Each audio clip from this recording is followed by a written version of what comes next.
Bismillahirrahmanirrahim. Assalamualaikum warahmatullahi wabarakatuh. Bersua dalam berita perdana malam ini, saya Ahmad Nurul Airi Haji Rani. Dan saya Haryanti Jimatusin. Berita-berita utama malam ini. 269 kes baharu jangkitan COVID-19 dicatatkan di negara Brunei Darussalam.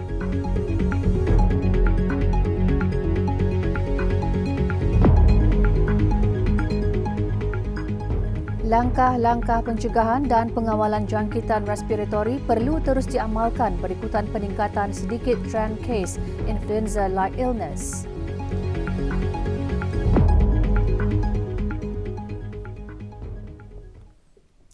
Dalam masa 1 minggu kebelakangan, jumlah kes COVID-19 yang dilaporkan di negara Brunei Darussalam tidak menunjukkan banyak perbezaan dengan minggu sebelumnya, dengan kadar purata kes pada minggu lepas sebanyak 210 kes sehari berbanding 215 kes sehari pada minggu sebelumnya. Sebanyak 37,733 keputusan ujian ART dimuat naik ke aplikasi BruHealth dalam masa 1 minggu. 3.9% daripadanya adalah keputusan ujian ART positif. Sementara itu, tidak ada kes di dalam kategori 4 dan 5 iaitu kes yang memerlukan rawatan di unit rawatan intensif ICU dan memerlukan bantuan oksigen. Perkara tersebut dimaklumkan oleh Yang Berhormat Datuk Seri Setia Dr. Awang Haji Muhammad Isham bin Najib Jaafar, Menteri Kesihatan, semasa sidang media COVID-19 petang tadi di Dewan Al-Afiah, Kementerian Kesihatan. Sehingga 25 September 2022, kadar liputan vaksinasi COVID-19 di negara Brunei Darussalam kekal berada di tahap yang tinggi dengan 78.4% daripada keseluruhan rakyat dan penduduk negara ini telah mendapatkan dos ketiga vaksin dan 10.4% juga telah mendapatkan dos keempat. Sebanyak 269 kes baru telah dilaporkan, iaitu 268 kes hasil ujian ART dan 1 kes adalah hasil dari 81 ujian makmal RT-PCR. Di kesempatan ini, Kementerian Kesihatan juga ingin memaklumkan kepada orang ramai bahawa pihak berkuasa kawalan ubat negara Brunei Darussalam ataupun Brunei Darussalam Medicines Control Authority telah meluluskan Emergency Use Authorization bagi penggunaan vaksin Moderna, iaitu Spikevax Bivalent Original Stroke Omicron bagi orang dewasa di negara ini. Kelulusan ini adalah berdasarkan dengan data klinikal bagi vaksin bivalent yang telah dihadapkan dan juga berpandukan kelulusan daripada pihak berkuasa kawalan ubat dari negara-negara seperti United Kingdom, Australia, Kesatuan Eropah, Kanada dan Singapura.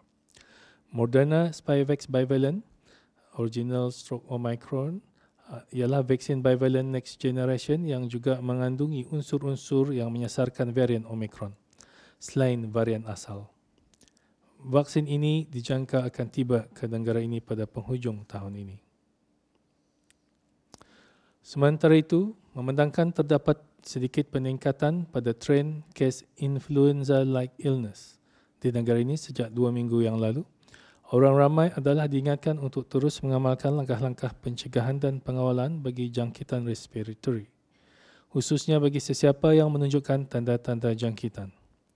Langkah-langkah tersebut termasuk mengasingkan diri dari orang lain di sepanjang tempoh mengalami simptom, memakai sungkup muka dan kerap mencuci tangan dengan air dan sabun atau menggunakan cecair pembasmi kuman. Perlu ditekankan bahawa langkah-langkah pengawalan bagi jangkitan respiratory ini adalah sama dengan langkah-langkah pengawalan bagi jangkitan COVID-19. Kerjasama orang ramai adalah juga terus diharapkan untuk memuat naikkan keputusan ART masing-masing sama ada positif atau negatif ke aplikasi BruHealth.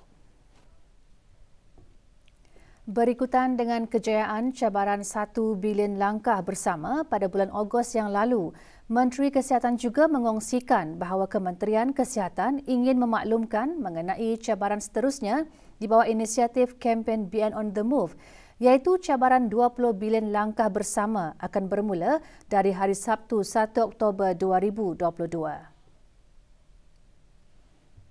Sasaran cabaran kali ini ialah pencapaian 20 bilion langkah dalam masa tempoh 3 bulan. iaitu sehingga penghujung tahun 2022. Dengan bermulanya cabaran baru ini, orang ramai yang menyertai inisiatif BN on the Move juga berpeluang untuk memenangi hadiah-hadiah melalui beberapa cabaran-cabaran yang dianjurkan oleh Kementerian Kesihatan. Maklumat berkaitan dengan cabaran-cabaran tersebut akan dikongsikan di dalam aplikasi BruHealth. Orang ramai yang belum menyertai inisiatif kempen BN on the Move adalah dialu-alukan untuk mendaftar dan menyertai inisiatif tersebut melalui aplikasi BruHealth masing-masing. Sehubungan dengan itu, Kementerian Kesihatan juga mengalu-alukan penyertaan orang ramai dalam acara Brunei Run bersempena dengan sambutan Hari Jantung Sedunia yang akan diadakan pada hari Ahad 2 Oktober bersama acara Bandar Kuchuriya di Taman Haji Semuda Omar Ali Saifuddin, Bandar Seri Begawan. Acara ini adalah untuk menyokong inisiatif kempen Beyond the Move, khususnya cabaran 20 bilion langkah bersama. Marilah kita bersama-sama bergerak untuk mencapai 20 bilion langkah pada penghujung tahun ini dan terus melakukan aktiviti-aktiviti kesukanan dan riadah bersama keluarga dan rakan-rakan supaya kita sentiasa dalam kesihatan yang baik dan optimal. Teruslah bergerak untuk kesihatan, setiap langkah adalah penting. Every step counts. Kementerian Kebudayaan, Belia dan Sukan melalui Jabatan Pembangunan Masyarakat JAPIM pagi tadi mengadakan majlis penyerahan bantuan keuangan kerajaan ke bawah Duli Yang Maha Mulia Paduka Seri Baginda Sultan dan Yang di-Pertuan Negara Brunei Darussalam melalui peruntukan JAPIM. Penyerahannya disempurnakan oleh Yang Berhormat Datuk Seri Setia Awang Haji Nazmi bin Haji Muhammad, Menteri Kebudayaan, Belia dan Sukan. Bantuan diberikan kepada seorang wakil ketua keluarga yang terlibat dalam kejadian kebakaran rumah di kampung RPN Bukit Beruang, daerah Tutong dan 2 ketua keluarga yang terlibat dalam kejadian rumah roboh di kampung Bakut Berumput dan kampung Lorong Dalam, daerah Brunei dan Muara. Perwakilan negara Brunei Darussalam terdiri daripada pegawai-pegawai Kementerian Hak Ehwal Agama telah berlepas meninggalkan negara bagi menghadiri mesyuarat pegawai-pegawai kanan SOM Mabim sekali ke-46 yang diadakan pada 26 hingga 30 September 2022 di Kota Kinabalu, Sabah, Malaysia. Perwakilan negara diketuai oleh Awang Haji Muhammad Rosli bin Haji Ibrahim, Setiausaha Tetap Kementerian Hak Ehwal Agama. SOM Mabim sekali ke-46 membawa tema Keluarga Mabim Tunjang Kesejahteraan Ummah. Semasa mesyuarat, negara Brunei Darussalam akan membentangkan kertas tema dan laporan-laporan bidang kerjasama strategik di bawah rancangan strategik Mabims 2021 hingga 2025 di samping bertukar-tukar pandangan bagi mempertingkatkan lagi perancangan dan penyelenggaraan fokus strategik di peringkat Mabims.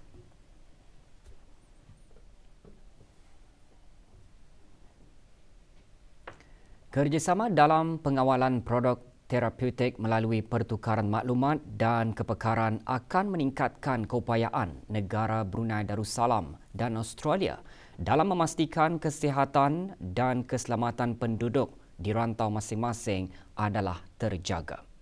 Perkara tersebut antara yang ditekankan semasa Majlis Penandatanganan Memorandum Persefahaman MOU antara Brunei Darussalam, Medicine Control Authority BDMCA, Kementerian Kesihatan Negara Brunei Darussalam dan Therapeutic Goods Administration TGA, The Department of Health and Aged Care Australia yang diadakan secara maya hari ini.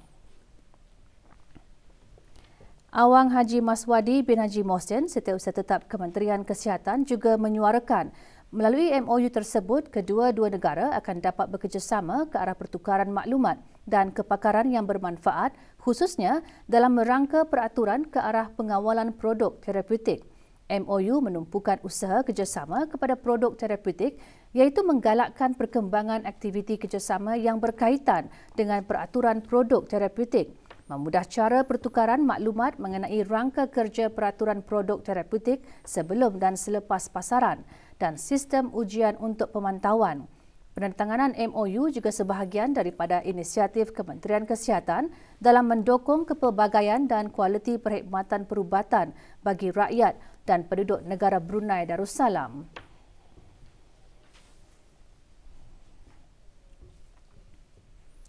Jabatan Imigresen dan Pendaftaran Kebangsaan Kementerian Hal Ehwal Dalam Negeri melanjutkan waktu operasi kaunter-kaunter perkhidmatan. Di bahagian dokumen perjalanan, jabatan berkenaan bermula hari ini. Menurut Awang Haji Azmi bin Haji Rahim, pemangku pengarah Imigresen dan Pendaftaran Kebangsaan, beberapa inisiatif dalam menambahbaikkan kelancaran proses iaitu pelanjutan waktu operasi di Ibu Pejabat Jabatan berkenaan. Bagi hari Isnin hingga Khamis dan Sabtu bermula dari jam 7 pagi hingga 7 malam. Bagi perkhidmatan khas, termasuk bagi warga emas yang berumur 60 tahun ke atas di tingkat 3 Ibu Pejabat Jabatan Imigresen dan Pendaftaran Kebangsaan bermula dari jam 8 pagi hingga 5 petang. Bagi pengambilan dokumen perjalanan pula, tempat pengambilan dokumen perjalanan adalah berpindah ke aras bawah bahagian penguatkuasaan undang-undang. Orang ramai diingatkan untuk mengisikan borang permohonan lebih awal dengan lengkap dan membawa dokumen-dokumen berkaitan yang diperlukan untuk melancarkan lagi proses pendaftaran. Orang ramai juga dinasihatkan untuk tidak perlu hadir terlalu awal untuk mendapatkan nombor giliran masing-masing dan mematuhi arahan yang diberikan.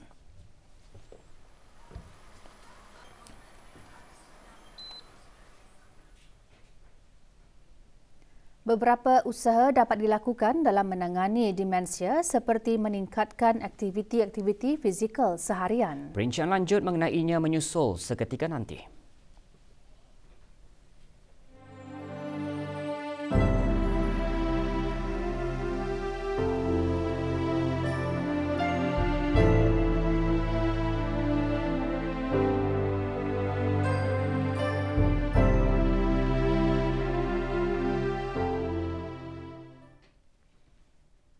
Jawatan Kuasa Takmir Masjid Suri Seri Begawan Raja Pengiran Anak Damit semalam mengadakan forum khas sempena sambutan Maulidur Rasul.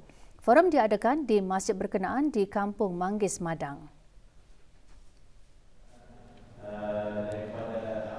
Masjid Suri Seri Begawan Kampung Manggis. Hadir yang dimuliakan Pihak Orang Kaya Paduka Setia Raja Datuk Paduka Seri Setia Haji Awang Suhaili bin Haji Mohidin selaku penasihat ahli jawatan kuasa takmir masjid berkenaan. Forum dibincangkan oleh 3 ahli panel yang antara lain bertujuan menzahirkan rasa cinta dan rindu kepada Rasulullah dengan melatih diri mengamalkan segala sunnah baginda dalam kehidupan seharian. Forum juga dihadiri oleh beberapa ahli Persatuan Orang Kurang Upaya Pendengaran Kebangsaan OKP.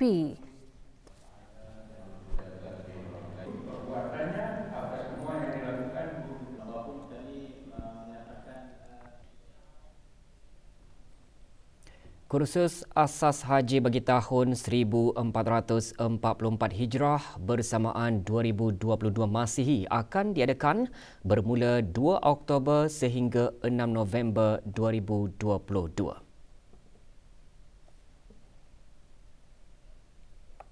Jabatan Urusan Haji Kementerian Hal Ehwal Ugama dalam siaran medianya memaklumkan kursus Asas Haji sebanyak 6 sesi akan diadakan di 8 buah masjid terpilih di seluruh negara. Bagi sesi akan diadakan bermula pukul 8 hingga 10 pagi di daerah Brunei dan Muara. Kursus akan diadakan di Masjid Muhammad Bolkiah, Masjid Sultan Sharif Ali, Masjid Hasan al-Bolkiah dan Masjid Raja Isteri Pengiran Anak Soleha. Manakala di 3 daerah lain, kursus Asas Haji akan diadakan di Masjid Hasan al-Bolkiah Pekan Tutong, Masjid Muhammad Jamalul Alam Kuala Belait, Masjid Zainab Lumut dan Masjid Utama Muhammad Saleh Pekan Bangar.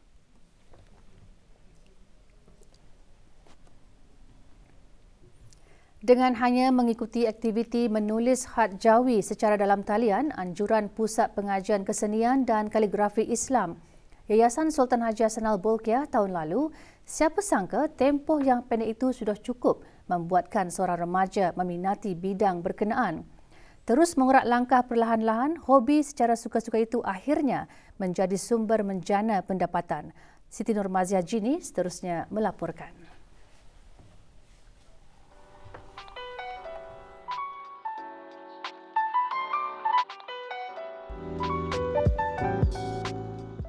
Berusia 21 tahun, Dayang Nurul Amal Syafiqah binti Abdul Sara tidak pernah menyertai kelas khas secara formal dan lebih banyak belajar sendiri melalui tutorial di internet. Pelajar tahun 2 Ijazah Sarjana Muda Sains dalam Seni Bina Universiti Teknologi Brunei ini aktif mempromosikan hasil karyanya di media sosial dan banyak menerima tempahan daripada pelanggan untuk dijadikan cenderamata serta hadiah. I have joined a cut competition before. It was organized by the student council of my university, and that very competition opened my eyes to creating a business out of Arabic calligraphy. As of now, my hope for this business is to be consistent in terms of quality of work and customer service. But as of now, my main focus is still on university. And I personally hope to not be too independent on one source of income like my allowance, and through business I can earn more. Antara jenis tulisan khat yang dihasilkan oleh Dayang Nurul Amal Syafiqah ialah khat nasakh dan sulus. Menyedari kaligrafi Islam mempunyai peluang yang besar untuk dikembangkan, dia berhasrat dapat membawa seni khat Jawi lebih jauh lagi melalui gabungan teknologi agar karyanya lebih baik, kemas dan menarik. I also hope I can inspire other students out there to start their own businesses as a side job to earn their own money. It's pretty hard to balance between being a student and owning a business, but at the end of the day, it's worth it. Kadar penyakit tidak berjangkit NCD di negara Brunei Darussalam yang tinggi merupakan faktor risiko bagi penyakit demensia. Risiko menghidap demensia adalah lebih tinggi bagi mereka yang mempunyai penyakit tidak berjangkit yang tidak terkawal berbanding mereka yang boleh mengawal penyakit tidak berjangkit dengan baik. Menurut Dr. Haja Amal Nadzirah binti Rosli, Pegawai Perubatan Jabatan Geriatrik Hospital Raja Isteri Perak Saleha, beberapa usaha dapat dilakukan bagi menangani demensia, antaranya mengetahui gejala dan faktor risiko demensia serta meningkatkan aktiviti-aktiviti fizikal seharian. So, 5 ways to reduce risks include look after your heart. The second one is be physically active, eat healthily. The fourth thing is challenge your brain. By doing cognitive stimulation activities or new activities can help build up new brain neurons. And the fifth thing is by enjoying social activities. So it will help enhance cognitive reserves and encourage beneficial behaviours as well. Dalam pada itu, Kementerian Kesihatan juga telah menyediakan dan akan sentiasa meneliti keperluan sistem kesihatan dan prasarana yang mudah diakses dan saksama serta berkualiti tinggi. I would like to take this opportunity to relay some final messages. No dementia, talk about it, discuss it with family and friends. Do not ignore when they actually mention they have early symptoms or early signs of dementia.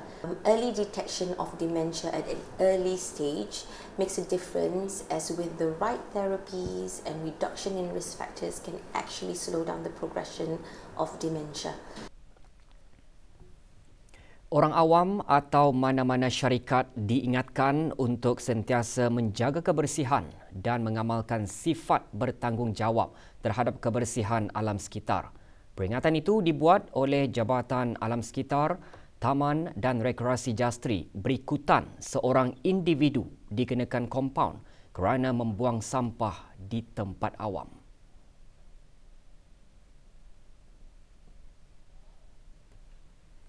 Sintu Hauleda dikenakan denda RM500 melakukan kesalahan melanggar bab 12-1 di bawah Akta Kesalahan-Kesalahan Miscellaneous Penggal 30 iaitu kesalahan membuang sampah di kawasan Simpang 633 Kampung Masin. Individu berkenaan diberikan tempoh dalam masa 7 hari dari tarikh kompaun dikeluarkan untuk menjelaskannya. Jika gagal menjelaskan bayaran denda kompaun, individu berkenaan boleh dikenakan didakwa ke mahkamah dan jika sabit kesalahan boleh dikenakan hukuman denda tidak kurang dari RM1,000 dan tidak melebihi RM3,000 bagi kesalahan pertama dan bagi kesalahan kedua atau berikutnya boleh dikenakan denda tidak kurang RM3,000 dan tidak melebihi RM9,000 dihukum penjara bagi suatu tempoh tidak melebihi 6 bulan atau kedua-duanya sekali. Dengan berhasil mengutip keseluruhannya iaitu 2 pingat perak dan 2 pingat gangsa pada Tamasya Sukan Malaysia 2022 SUKMA ke-20, kontingen negara Brunei Darussalam yang terdiri daripada atlet akuatik dan pencak silat semalam tiba di negara ini. Hadir di lapangan terbang antarabangsa Brunei, Pengiran Muhammad Amir Rizal bin Pengiran Encik Mahmud, Setiausaha Tetap Kesukanan, Kementerian Kebudayaan Belia dan Sukan. Pada Tamasya SUKMA kali ini, negara Brunei Darussalam menghantar 25 atlet dengan menyertai 5 acara sukan iaitu wushu, karate, pencak silat, petong dan renang.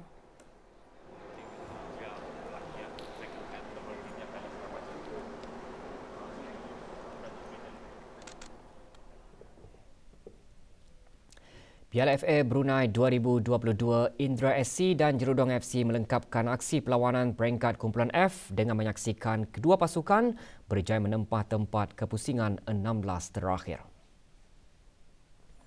Perlawanan di Kompleks Sukan Berakas ini merupakan sambungan perlawanan sebelumnya yang ditangguhkan dengan baki 20 minit.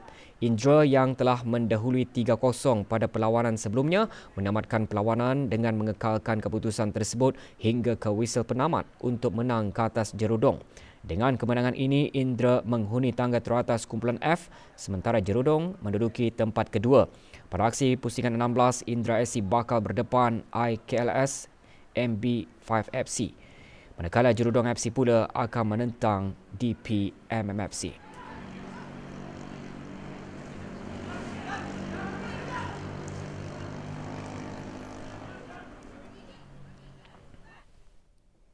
Skuad kebangsaan negara Brunei Darussalam akan meneruskan lagi aksi perlawanan persahabatan antarabangsa 3 negara petang esok. Berlangsung di balapan dan padang kompleks sukan negara Arsenal Bolkiah Berakas, skuad negara bakal berdepan Laos. Perlawanan jadual bermula pukul 4 petang. Orang ramai dialalukan untuk menyaksikannya dengan tiket perlawanan bernilai RM5.